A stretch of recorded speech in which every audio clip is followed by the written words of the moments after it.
to rock this place.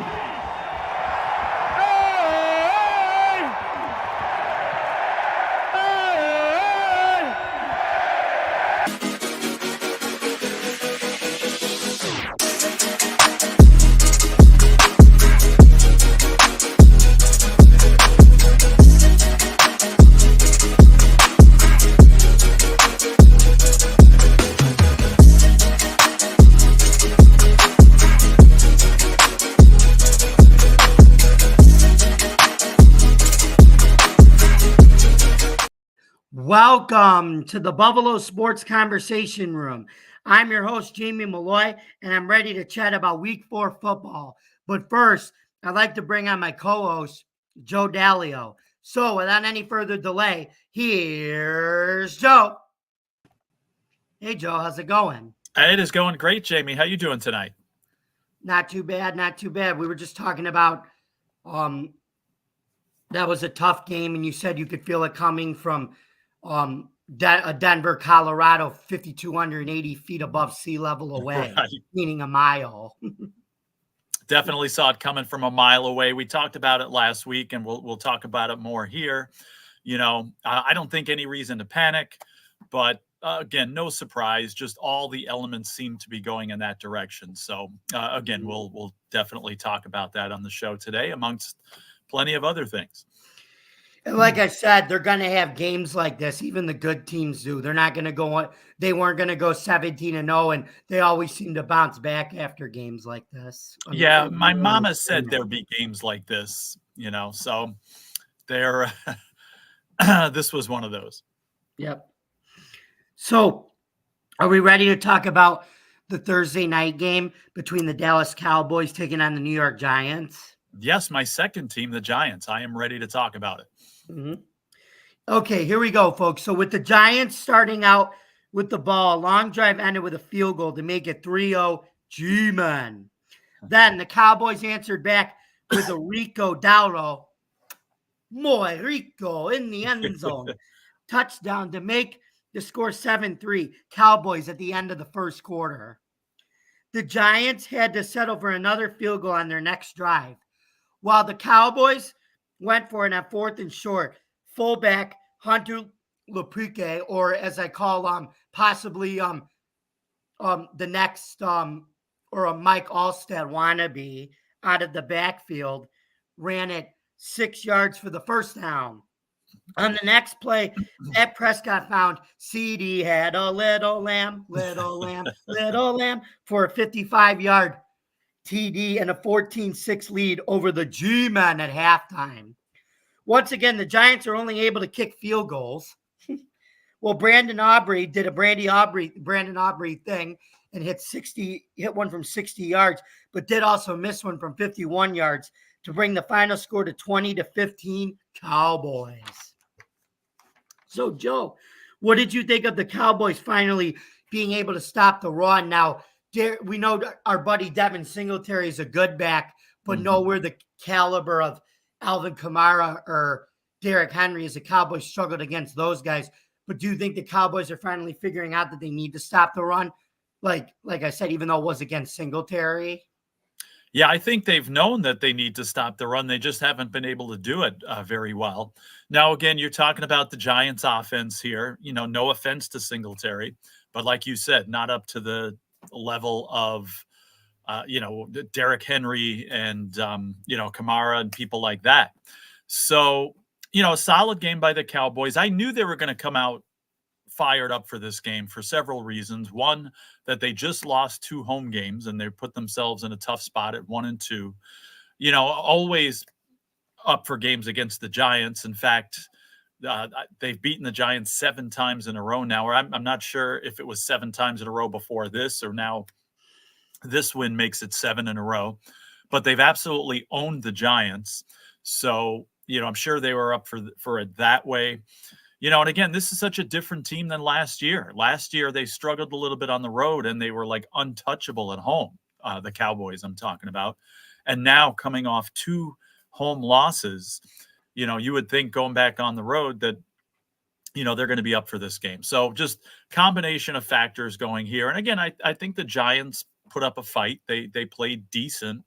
No one really stood out on the Giants, and they made mistakes. And Daniel Jones, again, didn't do much to help his team. He didn't do much to hurt the team, but didn't really do much to help either. So as far as the quarterbacking on the other side, I mean, Dak Prescott has been playing amazing football, some of the best that I've seen him play. Even those losses, that one loss against the Ravens, I mean, he had monster stats. I mean, granted, they were playing from behind and he was, passing most of the time. But still, this game had 221 yards, 2 touchdowns, a solid performance here. And again, Lamb with just under 100 yards and a touchdown as well. So again, I knew the Cowboys would come out for this one, and they, solid performance here, and they got themselves in a decent spot. They're 2-2.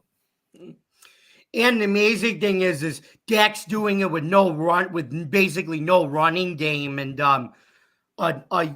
a talented but young offensive line that is still a work in progress. But the good news is I think that offensive line's probably only going to get better each game, so it may help the running game as they go along. But I don't know. We'll see. They're still having trouble running the football, at least. Yeah, and the talent level, at running back is not that good. I agree with you that I think over time this line is going to improve. I mean, they certainly can't get any worse. But I think you're right. I think they're going to get better, and you'll see, the offense as a whole improve as a result. Yeah, because like I said, Joe, do you notice the one thing that teams got smart with, though, when they, how the one good thing about not paying the running backs anymore is it allows you to save money to build a potentially a solid offensive line for that running back. That's what's good about it. Like, that's why the Giants basically moved on from Saquon, because guess what? Had they paid Saquon, they still would have had the same bad offensive line from last year. At least, like I said, they have Singletary, but at least they're giving them a better line to try to run through. That's right. That's why they couldn't repay Saquon. And the Cowboys have been, again, they're saving money. Have they been spending any of that money? And of course, I'm being sarcastic because they just signed 2 monster contracts there with Lamb and Prescott, which basically proves your point right there, Jamie, because again, if you're shelling out big running back contracts here, maybe they are not able to do that. So I think that proves your point right there. Mm-hmm. So anyway, now turning our attention, and with Micah Parsons and DeMarcus Lawrence being out for the unseeable future, how do you think the Cowboys will respond with their 10-day rest, Joe? Well, the 10-day rest always helps any team. And do you happen to know where the Cowboys are playing next, or what their next game is? At Pittsburgh, Sunday Night Football. At Pittsburgh? Yeah. All right, and that's a tough game. I know the Cowboys do have a tough schedule, and that 10 days is going to be needed because now Pittsburgh's coming off a loss, and they've been playing great football. So that's going to be an incredible game. Had a chance to win it at the end, too, against the Colts, but Justin Fields missed the throw there, but still. Yeah, he got him back in the game, though, because I didn't see them coming back in that game, and they did, and they came very close. Mm-hmm. So, yeah, that's it's a hard game to predict. I mean, you know me, I love making predictions here, but as far as that Dallas-Pittsburgh game next week, I don't have a guess on that just yet. It's a toss-up, but certainly the 10-day layoff there will, or the extra, few days that the Cowboys have, may be a determining factor. Mm-hmm. And so let's see here. Yep, that could definitely well be.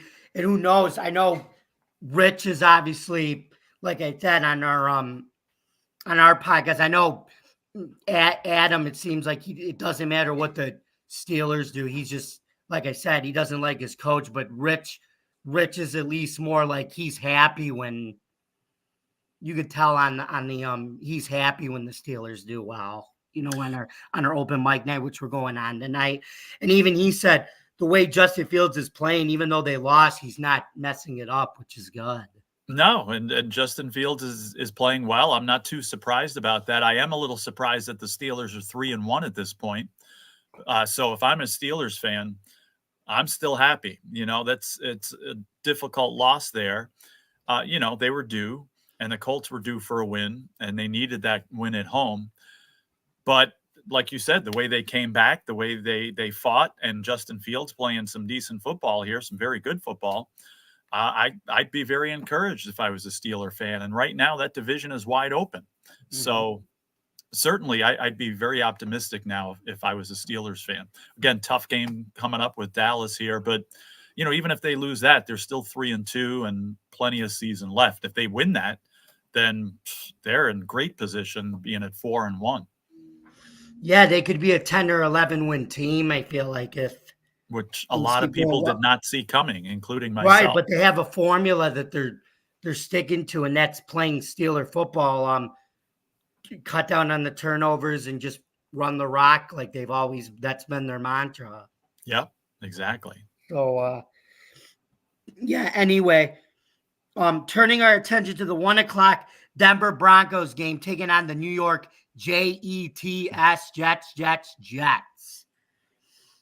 While it was a rainy day in East Rutherford, New Jersey, it didn't dampen the spirits of both the Broncos and the Jets defenses and kickers. With no first downs by either team in the first quarter, the Jets go for their first field goal by Greg Zuerlein, or Legatron, they call him, with 14:34 left in the second quarter to make the score 3-0. Jets. Welcome back, Fireman Ed. With 2 seconds left until the half, Greggy Z makes another field goal of 35 yards to bring the score to 6-0 Jets.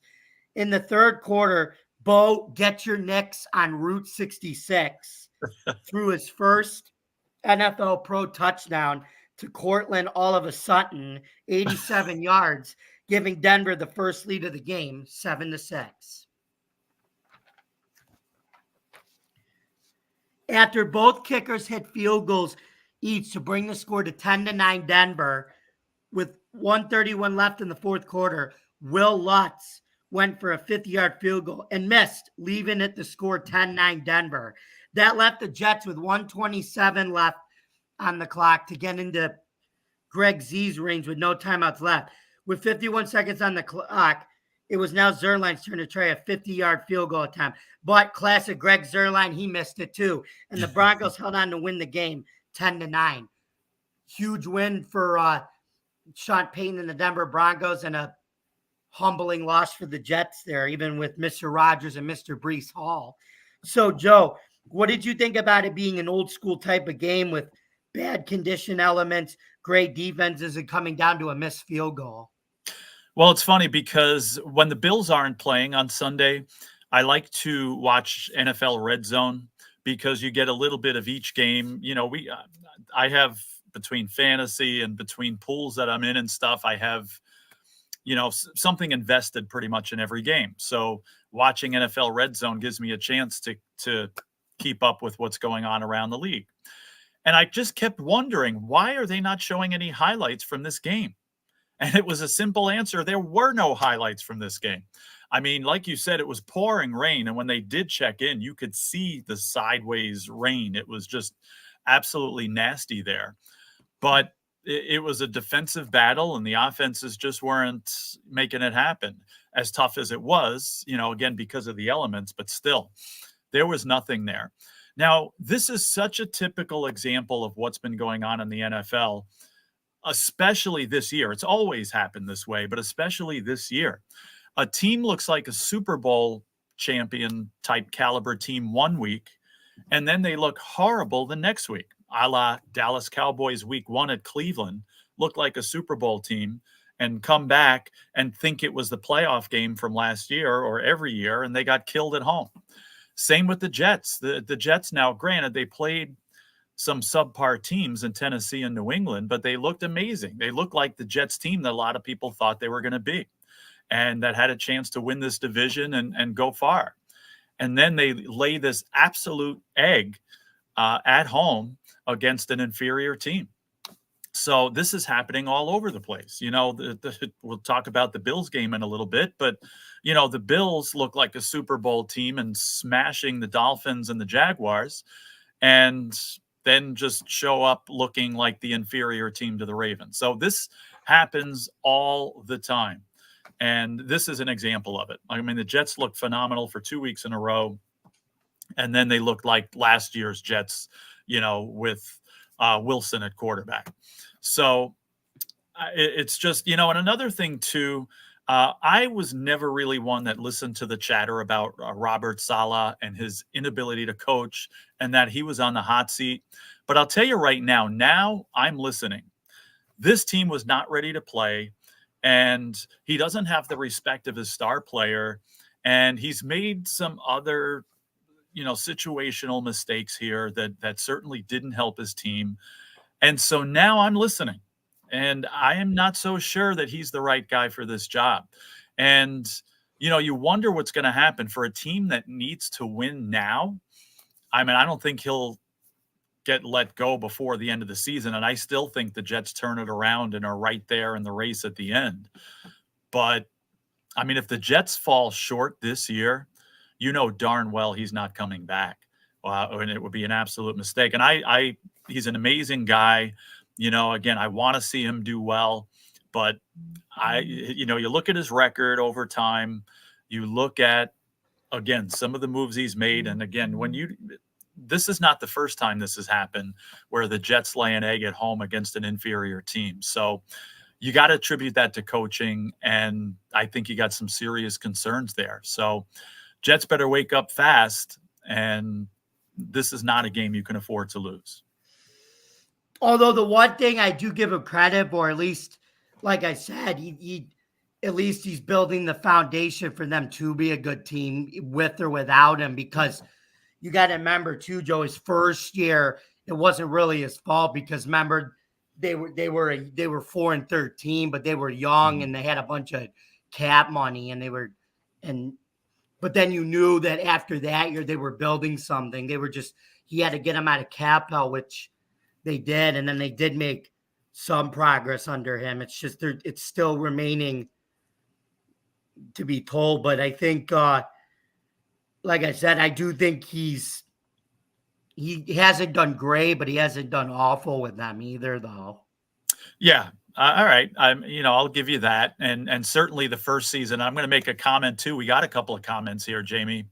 Mr. Griffey, it says, from, I don't know where he's from, but he says the Texans are going to whoop y'all butts.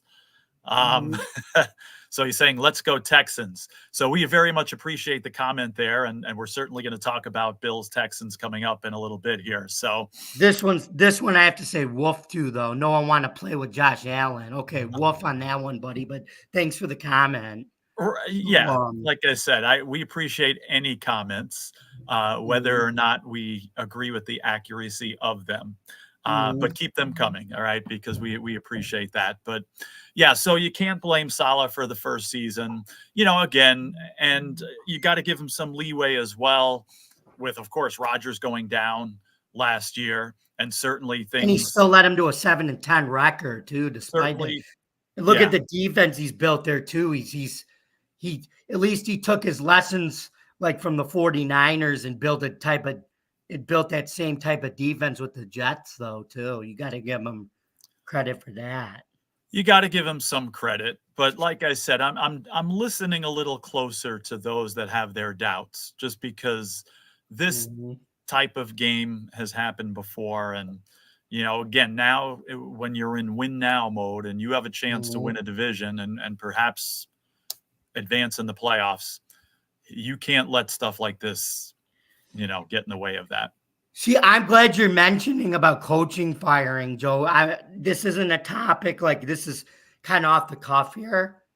What do you do now in terms of firing coaches? Because you know how like the Bills hired Sean McDermott, who was like a young coach at the time. Did you notice the Bills made a long-term trend because look at all the coaches now. They're all cut out of the McDermott, McVay type of mold in terms of how they want to build their teams, which is why Right. you have the parity now. And I always felt like Salo was cut out of that same mold, out of the McDermott mold too, like in terms of young coach culture and everything's.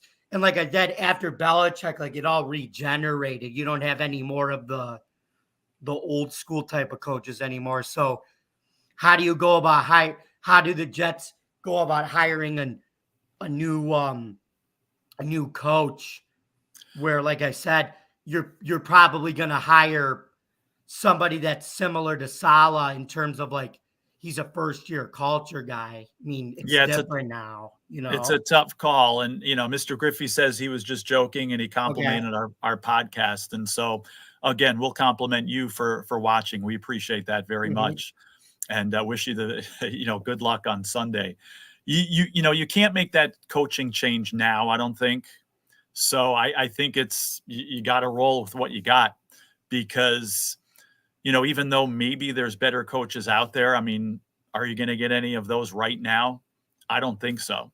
So you got to roll with what you got right now. But if the Jets fall flat and and don't make the playoffs, then I think you got to make that decision. And in my opinion, I still think you got to go with another first year type of coach like that, a young, not retread coach, because that's the way the league is now with these Yeah. coaches. Not a guy named Belichick or anything. Well, no, because Joe, I think a lot of people should now see that Belichick only won because of Brady, and you obviously saw like he was average with Mac Jones, and then he didn't really do anything after that. So I just hope that, like I said, they realize we shouldn't hire him because he isn't really that great without a man named Brady. Yeah. I mean, he's a solid Oh. coach. I think he's going to end up somewhere. Not this season, but I would not be surprised if he ends up on a team, coaching a team next year. Mm-hmm. It could be the Jets. I don't know if they want to win now, but we'll see. Mm-hmm. Anyway, back to our regular scheduled program here. For more information, go to go to entertainmenttonight.com. Anyway, and with Denver, what do you think about with Denver blitzing Rodgers at the end of the game and him looking a little gimpy? Do you think that's a cause of concern for next week's matchup? Because what I was surprised is they were at midfield and they could have played prevent, but they just kept going after him. And I thought, wow, this is great, Denver. You decided to not play prevent and you went after him, and look what happened. Yeah, at first I wasn't concerned. I got, some people I talked to that say, oh, the Jets aren't going anywhere because Aaron Rodgers isn't even going to make it to the end of the season. And I keep saying that I believe he is going to make it to the end of the season. I think he's going to take them to the playoffs. I predicted, again, that they win the division. I said that in the beginning of the season. It's still possible. But I think seeing him gimpy, as you say, is a little bit of cause for concern because, what if he's, it's an Achilles, so you never know. I mean, you would think he's fully healed and, hope that he can get through, but what if he takes a couple of shots? What if maybe it's not 100%? The guy's 40 years old, right? So he, that put a little bit of doubt in my mind. I still think he makes it through, if not all of the season, most of the season. Maybe he misses a couple of games somewhere through, but I think he's there at the end of the season and, and brings the Jets to the playoffs. So it's a tough question because, again, he's older, and just seeing something like you saw the other day makes you think, well, maybe something could happen there. But hopefully for the Jets, I'd love to see him play every single game. And, if the Jets make it or not, I don't want to hear that, oh, they didn't make it because Rodgers wasn't there or something like that, So, we'll soon find out. Hopefully he can stay durable and stay in the lineup there. Or we could have a Tyrod Taylor potential sighting. Yeah. I Or mean, Adrian Martinez from my UFL, the Birmingham Stallions, who's on the yeah, Jets yep, practice squad. I know you would love to see that, Mr. UFL fan here. Yeah, because like I said, at least they'd be coming in like they're one thing about them is they're dual threat quarterbacks, and that would open up the running game for Brees Hall even more, especially Tyrod too, even at his Right. age. And Brees So is struggling a little bit, it seems. So, mhm. Braylon Allen is almost, kind of doing better at this point. They're both well, no, it's a potential 1-2 punch now. Yeah. That's why. That's not a bad problem to have though. No, not at all. Anyway, because we know the Jets are still going to be able to run the ball. It's just a matter of their passing game, obviously. So, anyway, now we're going to talk about the Kansas City Chiefs taking on the LA Chargers. Woof. In the first quarter, Kansas City fumbled, and the Chargers came back and scored a touchdown, leading 7-0. The Chargers then concluded with a field goal to end the first quarter, making the score 10-0. At 4:06 in the second quarter, Patrick Mahomes hits Xavier. Oh, brother, we are not worthy. R.I.P. Rick Jenneret. To score a long touchdown pass to make the score 10-7. Charges, as Arnold used to say. With 4 seconds left in the half, Harrison Buckner missed a 65-yard field goal to close out the half, 10-7 Chargers.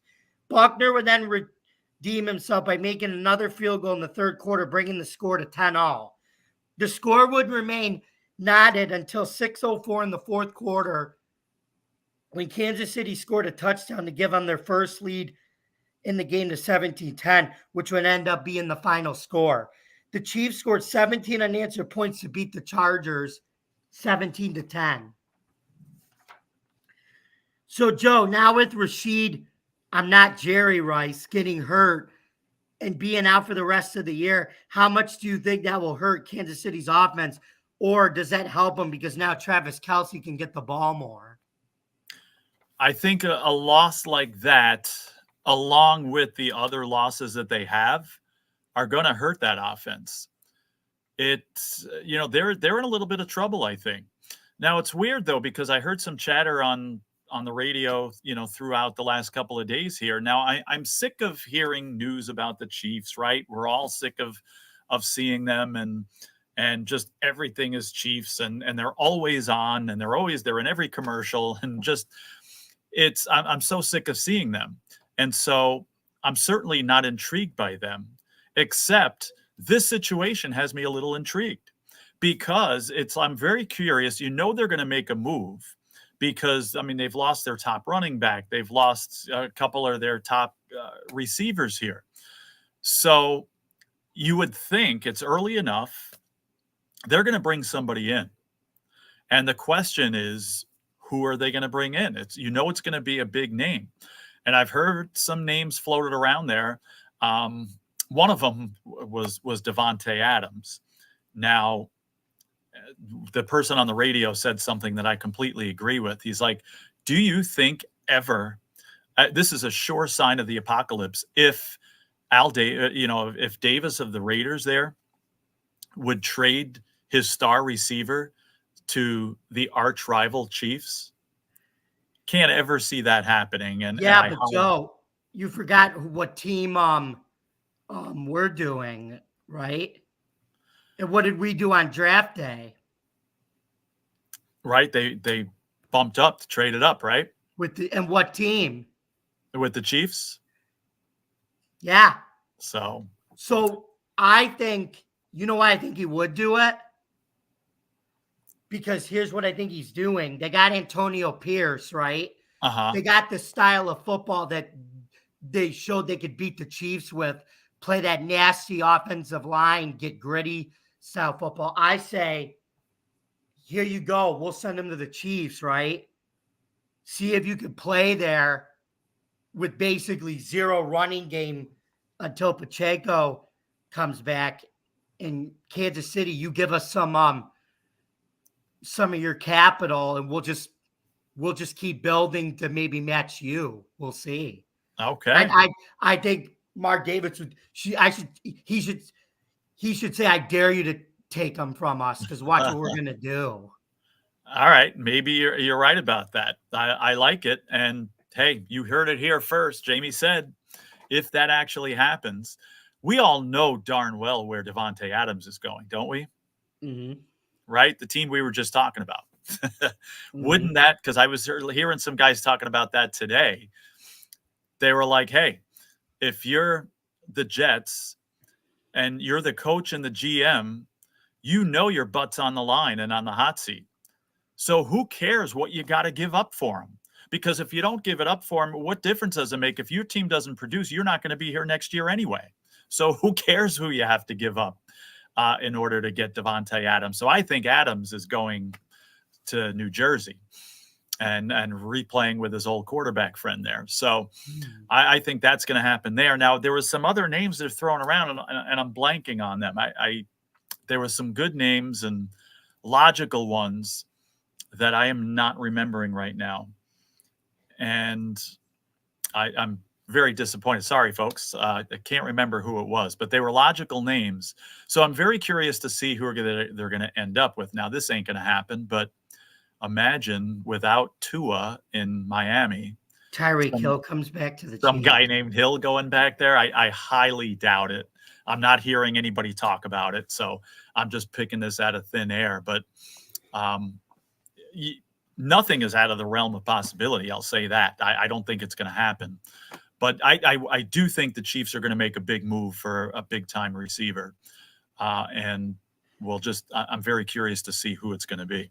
But typical Chiefs game here, they pulled it out like they pull every one of these games out. But I think they're going to go through a stretch of struggle. And just like the last couple of years, you're going to have a point of the season where, oh my goodness, maybe the Chiefs aren't going to do this. Maybe the Chiefs won't even win the division if the Chargers keep playing well. That kind of thing. And then we're going to get to the end of the season. We're going to get to the playoffs, and the magic wand will spin again, and the Chiefs will be unbeatable in the playoffs and go all the way and three-peat. I've seen this movie too many times, and it's going to happen again. But don't be surprised if the Chiefs go on a streak where they lose 3 out of 4 or 4 out of 5, because I don't think if they don't make a big move, they're not going to be able to sustain this offense here. And again, Pacheco doesn't look like it's coming back.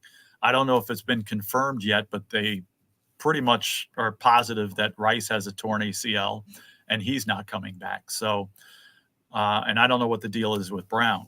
So it's going to take a while here. And I think eventually the Chiefs are going to go through a rough stretch because of this. Yeah, I don't know. I mean, I think Evan might be right. I don't think they're going to 3P because they just, like I said, at some point, I think the egg's going to crack with this team. Like all the moves they've made.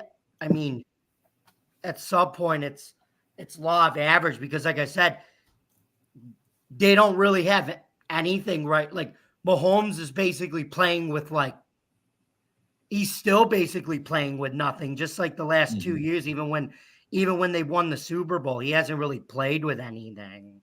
Right. I agree with that. And again, like I said, the egg is going to crack. But if it goes the Chiefs' way, it's going to crack in the next couple of weeks. And, it's going to take them from week 5 to week 12. But last part of the season, again, they'll turn it around and things will be like they've been. I hope I'm wrong. I hope I'm right. I don't want to see this team three-peat. In fact, I'd be totally happy if they didn't win a game the rest of the season. But we all know that's not going to happen. And, again, stay tuned. There's a lot of good teams in the AFC, so maybe we'll just have to wait and find out. Yeah, and I'm saying there's a lot of teams now that, like I said, look at the Falcons. They came close to beating them because they don't have Patrick Mahomes. But like I said, if you actually look at Atlanta, I think pound for pound, you could argue they may have better skill players around Cousins than right now than I think Mahomes has around the Chiefs. I don't That's think what's that's crazy about it. yeah, I don't think you're far off with that. I that's accurate. So I mean, now it's like at some point, some of these teams, like look at what the Chargers did. I even think the Chargers pound per pound have better talent now around Herbert with Harbaugh than the Chiefs do, if you think about it, even though the Chargers lost that game. Yeah. Yeah, I don't think you can disagree with that. Or even the Bills, like I said, with all the wide receivers we have, like I said, they don't Isaiah Pacheco's good and everything, and Carson Steele's great, but he's not a James Cook at running back, Mm-hmm. you know? No, you're totally right. So yeah, so at some point, like I said, they're gonna get out. They're gonna get out talented and lose because, like I said, I get it. Like Mahomes is supposed to be like Brady and do all this work with no talent around it, but at some point, a great quarterback can't do that if he doesn't have all the talent around him. You know, Yeah, that's the way it he can only is. do so much. Yeah, so but we'll see. Anyway, so let's now talk about our future game of the week. Another Wolf Sunday night, 8:20 matchup with the Buffalo Bills taking on the Baltimore Henrys. I mean the Ravens. Yeah. In a game that was supposed to be a shootout, Derek King Henry BK had it his way and took it 87 yards for a touchdown because he rules with 10:50 left in the first quarter, 7-0 Baltimore. The Bills responded with a drive of their own that ended with a Tyler Bass field goal to cut the lead to 4, 7-3 Ravens. In the beginning of the second quarter, Henry scored again on a 5-yard touchdown pass from Lamar Jackson, bringing the score to 14-3 Ravens. With 7:39 left in the first half, Jackson threw a second touchdown pass to Justin Hill, king of the hill, for 19 yards to bring the score to 21-3 Baltimore.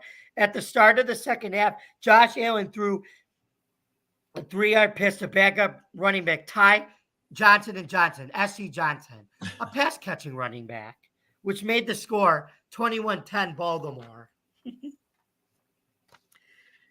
With 2:45 left in the third quarter, Jackson ran it in himself for a 9-yard touchdown to lead versus the Bills 28-10. With 11:23 left in the fourth quarter, Henry ran it in the end zone, but fumbled, and then Patrick Ricard recovered it to bring the final score to Ravens 35-10.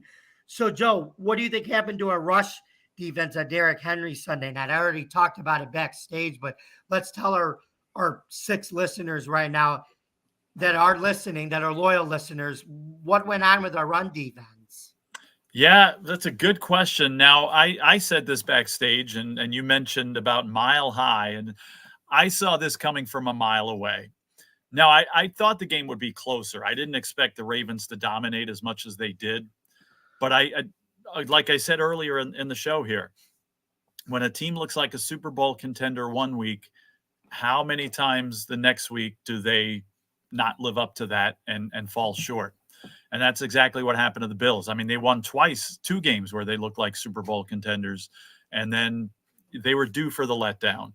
You know, the Ravens were playing desperate. I mean, they were 1-2. They couldn't really afford to go down to 1-3, especially, you know, playing at home here. And they were going to come out fired up. The Bills have owned the Ravens lately, so that's another reason that I felt like, you know what, the law of averages here was going to come back and swing the momentum in the other direction, and that's exactly what happened. So, you know, I fully expected the Ravens to win this game. I said, well, I forget what the score I predicted last week. I only predicted them to win by maybe 3 or something. I thought it would be a very close game. I thought it would be a little, you know, I thought it would be a lot closer and a little more higher scoring as far as the Bills are concerned. I don't really have an explanation of what happened to the run defense here. I mean, just it could be a combination of both, that the defense had an off day and that Derrick Henry exploded. And Derrick Henry proved to us that he's not ready to go away yet. And he's been proving that all season to us because he's had great games all along here. He ran for 199 yards in this game and a couple of touchdowns. Now, one of them was a rushing touchdown, first play, and that's when you knew already that things were not going to go well in this game. He had that 87-yard explosion that he scored at the touchdown right in the beginning of the game, and I just knew at that point that the Bills were in big trouble. So I can't explain why they had such a letdown on defense there. I can, throw one name out there as far as a positive, though. Somebody who's really developing and stepping up when he absolutely needs to is a guy named Dorian Williams. He had 12 tackles. He leads the team over the season so far with 41. The next closest guy is Lewis with 27. So Dorian Williams is really making his presence known and, again, growing before our eyes at a time where they need linebackers to grow and step up. And so kudos that, again, the defense overall here played poorly, especially against the run. But hats off to Dorian Williams, who is definitely a positive on that defense. So, nobody stood out on the offensive side of the ball for the Bills either. It seemed like everybody had a collective off game. And it was just one of those that was due to happen. The Ravens played extremely well. Can't take anything away from them. But a lot of it, again, I thought law of averages, it was due to happen. And now I know we're going to be talking about predictions and looking ahead to the next game in a second. But again, the Bills looked awful this week. I think you're going to see a big-time recovery in the next game. Yeah, I agree, especially because Houston doesn't run a freaking Naval Academy triple option wing T offense that you never see in the you haven't seen in the NFL in years.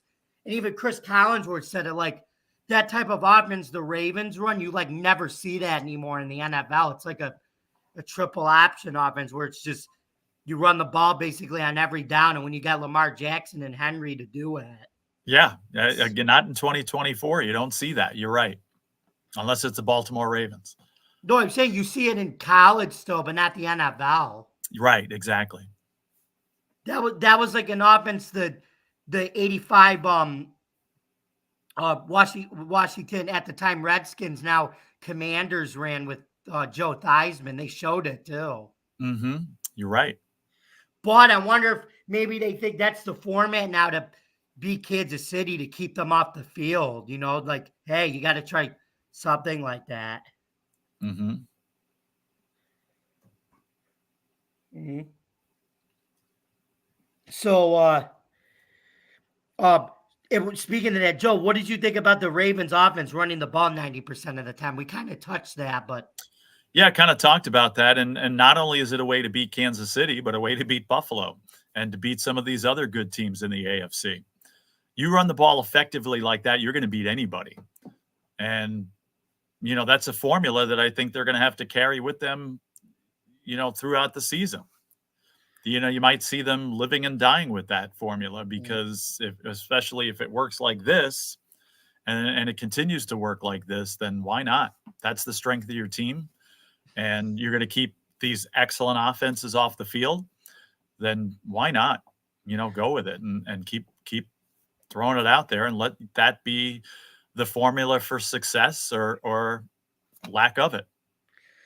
But like I said, that's what we started to try doing with Joe Brady at the end of last year, and that's how our offense is built too. Just in a regular NFL formation, running the ball down people's throats, not in the wing T, but we could do that too to teams when we choose to. Yeah, and especially the development of James Cook has made that possible. And our offensive line, which, like I said, that offensive line, even in that game, that offensive line just still continues to get better. I mean, when you re-sign Deion Dawkins and Spencer Brown, that's when you know that they're going to have the resources to spend on the rest of that line too. Mm-hmm. Definitely. So, Joe, what did you think of the lack of blitzing in the first half on Jackson until Bobby Babich came out of the locker room and said, you know what, let's actually go after him. And I give him credit for making that adjustment, even though it was too late because he had to. Yeah, and it was working too. I don't know why they didn't do it in the first half. I thought maybe they didn't expect to get the offensive blitz at them. I don't know. I really don't have an explanation for that. You would have thought that maybe they'd go after him. Maybe they were afraid that, maybe not Henry, but Lamar Jackson would beat them and get around that. And I don't really have an answer to that because, I'm a little surprised that they didn't go after him right away. Mm-hmm. So, Joe, what do you think was up with James Cook in our running game? Do you think it was just not enough chances because Baltimore did that to us, so we really couldn't get our running game going? We were forced to basically pass more? Yeah, I think it was, like I said, a combination of things, that being one of them, what you just said. I think, they played so well the last couple of games here that, I think it was just due for a letdown. I mean, if you're a superstar player, you shouldn't have letdowns, granted. I'm not saying, every player is going to have, players have subpar games throughout a 17-game season. And I just think with, combination of factors here, it was partially just that off game here. Besides the Ravens defense, playing extremely well. Mm-hmm. So, Joe, now with the Bills next traveling to Houston, also at 3-1 on Sunday, facing a former receiver of ours. Can you dig who it is? What do they need to regroup to face them? Because, like I said, they're going to run a passing offense with CJ Stroud. He is acceptable to getting sacked. And like I said, Joey Mixon's a good running back, but he isn't Derrick Henry. And I think we could probably shut him down, but we got to worry about the pass, obviously, more. So I think this is going to be a major bounce back game for the Bills. I just think Houston, again, they have a good record, but what are they? They're 3-1. Yeah, they could easily be 1-3. They've been close. They could have easily lost this game the other day. Again, they're a solid team and they deserve to be 3-1, but again, they're this close to being 1-3. So I certainly think they're susceptible. And I just think the Bills have a major bounce back game. They're going to certainly be up for this one. And I think they're going to, make corrections in the areas that didn't go well here. Defensively, they're going to tighten things up. Offensively, fix whatever caused the issues here in this game. I think everybody's going to be up for it. And I think it's going to be a very close game, but I think you're going to see a definite bounce back for the Bills here. Mm-hmm. Which brings me to my next question and Joe's favorite, prediction time. Yeah. So, Joe, I know that at the beginning of the season, we both had the Bills beating the Texans. Are we still leaning that way? And please give your score. I am. You're right. Now, in the beginning of the season, I think we both had the Bills losing to the Ravens. So we were correct about that. I definitely have the Bills winning this game, although I think it's going to be very close. I'm going to say Bills 28, Texans 24. I think so, too. I think the Bills bounce back and they fix their defensive offense positions and play a better game, and they say, let's go win it. I think it's going to be 31-25 Bills. All right. Now, on to the Monday night matchup with the Seattle Seahawks taking on the Detroit Lions, home of Eminem, Slim Shady. In the first quarter, the Lions, David Montgomery, Alabama, scored to put the Lions up 7-0. After Detroit caused a fumble in the second quarter, a former running back who actually played at Alabama and his counterpartner, Jahmyr Gibbs, ran it in for a 3-yard touchdown to bring the score 14-0 Detroit. With a little over 10 minutes left in the half, Kenneth Walker stormed his way into the end zone to cut the lead to 14-7 Detroit. Man, that guy runs hard and with bad intentions. With 5:11 left in the half, Gibbs scores another touchdown to bring the score 21-7 Detroit. With 2 seconds left in the half, Seahawks kicker Jason Myers misses a 62-yard field goal, ending the first half at 21-7 Detroit. With Detroit up 35-27 with 8:57 left in the fourth, quarterback Jared Goff led a drive all the way down to the Seattle 8-yard line, where Goff put the game away with a touchdown pass to Amon-Ra St. Brown to give the Lions a 42-27 lead. Right before the 2-minute warning, Dramani Jones caused the safety for Detroit to bring the score to 42-29 Detroit. However, it was a little too late for the Seahawks as time expired and the Lions won the game 42-29. So, Joe, what did you think about this Monday night matchup with teams that are on two different sides of the sporting spectrum? It ended up being a good matchup. I think the Seahawks are proving that they can hang with these teams with the new coach that Mike McDonald's and the new energy he's bringing in, trying to pick up the pieces where Pete Carroll left against a Detroit Lions team who's hungry to finally make it to the Super Bowl and who knows, maybe win the Super Bowl. Mm-hmm. Yeah, you were talking about Detroit, the home of Eminem. I thought Jared Goff was Houdini a few times here.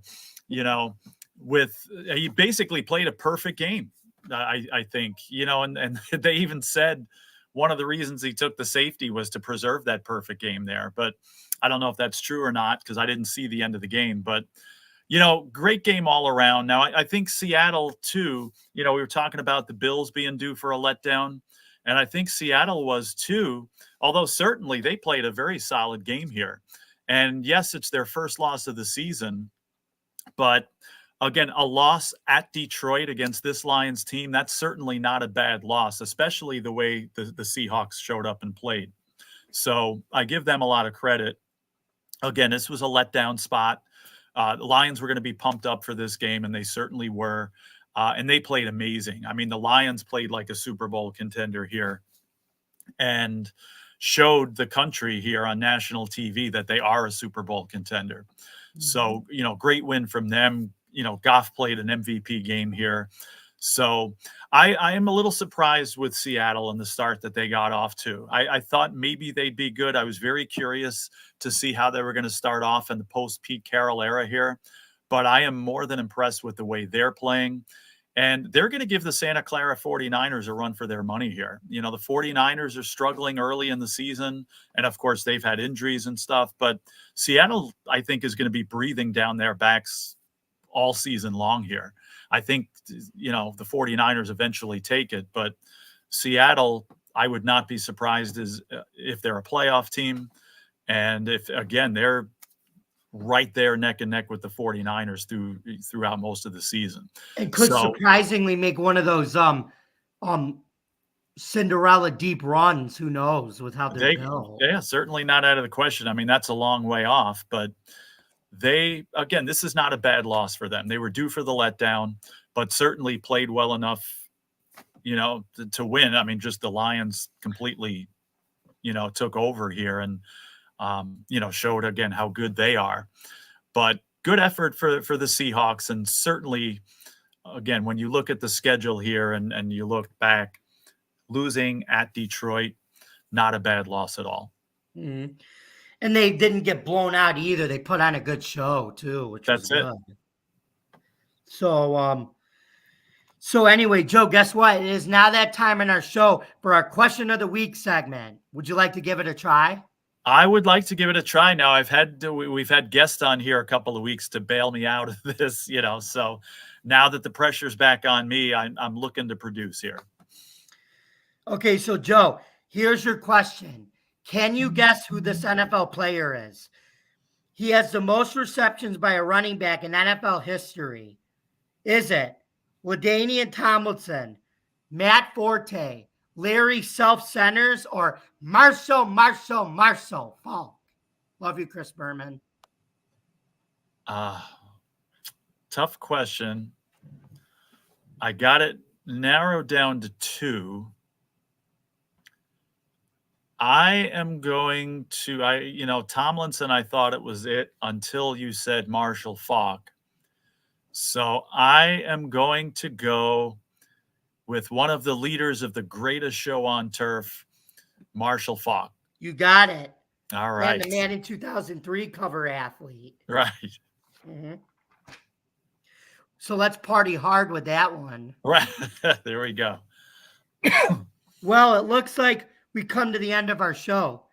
So, Joe, where can we find you on social media? I can't believe I'm saying this on Tuesday, October 1st.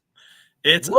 October 1st. And one thing I may be commenting on Joe Dell Sports on X Twitter, forgot to shout this out earlier. Let's go Mets. Mets winning game 1 of their playoff series here. So just the fact that they got in here and the dramatic way that they got in is incredible enough. And now a back and forth game in Milwaukee tonight that they eventually took over. So let's go Mets. So we'll be talking about that, talking about the Bills, talking about a bunch of other things on Joe Dell Sports on Twitter X. And like you said, Joe, you complain about this formula, but it's built for teams like a 5th seeded or 6th seeded Mets, you know? It is. I hate the formula. And but still, right? Hey, my team's in it, so I'm going to roll with it for now, and let's take advantage of it, and maybe ride it out. Yeah, I think every game was a game 1 upset. So far, there's only one more game going on now, which I don't know. It just started at 8:30, but yeah, no surprise.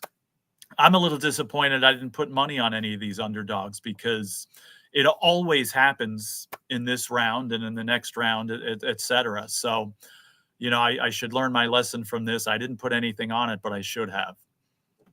Mm-hmm. And right now, like I said, my Yankees are still enjoying the best record in the AL in that first round bye, but we'll see what they do. But hopefully that first round bye doesn't kill them. I don't think with this team, though. We'll see, Okay. We'll see. All right. Anyway, you can find me, yours truly, on Bill's Chat 1 at Bill's Mafia Chat, and also at Jamie Malloy, the Unbiased Journalist, at DJ Dog Tags on X, and at theforkball.com, where I write about all sports. Please don't forget to subscribe to our YouTube channel. Don't forget to like, comment, and ring the bell for notifications. And for more content like this show, and also the open mic show, which Joe and I will both be going on tonight on Driving to the Top Productions, please visit our YouTube, Twitch, Facebook stream, X stream, wherever you get your podcasts. Thank you very much for listening. And remember, folks, players do get paid to stop the run, even in a pass-having league like the NFL. The Kansas City Chiefs still find ways to win ugly, and can the Giants somehow come out next week and score more than field goals? But one thing remains the same. To quote our friend Chris Berman, nobody circles the wagons like the Buffalo Bills. See you next week, folks. And we'll also see you just a little bit on Adam's open mic night. Good night, folks. Good night, everybody. 3, 2, 1.